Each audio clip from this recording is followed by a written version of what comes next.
Hi అండి. గుడ్డుతో ఎల్లిపాయ కారం ఎలా చేసుకోవాలో చూడండి. ఎంత బాగుందో, భలేగా ఉంది, టేస్టీగా. ఎల్లిపాయ కారం చాలా టేస్టీగా ఉందండి. నోరుకేమి తినబుద్ధి కానప్పుడు ఇలా చేసుకుంటే చాలా బాగుంటది. చూసారా, గుడ్డను ఎల్లిపాయ చూడండి కాలుతుంది. ఇప్పుడే చేశాను, వేడివేడిగా ఉంది అన్నం కూడా, అందుకనే స్పూన్ పెట్టాను. ఎల్లిపాయ కారం దాని టేస్టే వేరు కదండి, చాలా బాగుంది, మంచి వాసన వస్తుంది. మీరు కూడా ట్రై చేయండి, నోరుకి చాలా మంచిగా అనిపిస్తుంది. మరి ఎల్లిపాయ గుడ్డు కారం ఎలా చేశానో ఒకసారి చూసేయండి. Welcome to my channel Sita daily vlog. ఈ రోజు ఎల్లిపాయ కారంతో గుడ్డు చేస్తున్నానండి. ఫస్ట్ ఒక ఎల్లిపాయ తీసుకున్నాను, దీనిలో వేసుకొని దంపుకోవాలి.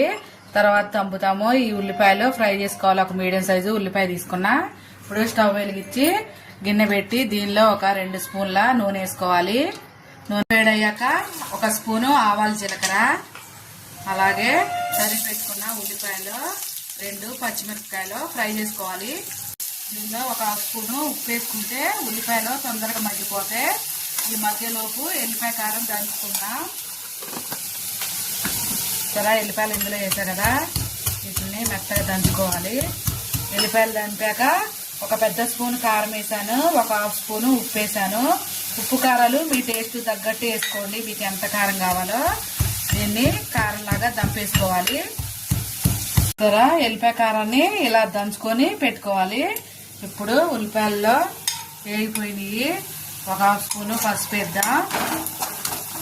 పసుపు వేసి కలిపేసాక గుడ్డు కొట్టి వేసేద్దామండి. గుడ్డు ఇలా గిన్నెలో కొట్టుకోండి, ఎండాకాలం కదా పాడైపోయి ఉంటాయి. ఒకటి పాడైపోతే అన్ని పాడైపోతాయి. నేను 3 కోడిగుడ్లు వేస్తున్నా, అన్ని కలిపి ఇట్లానే వేద్దాం.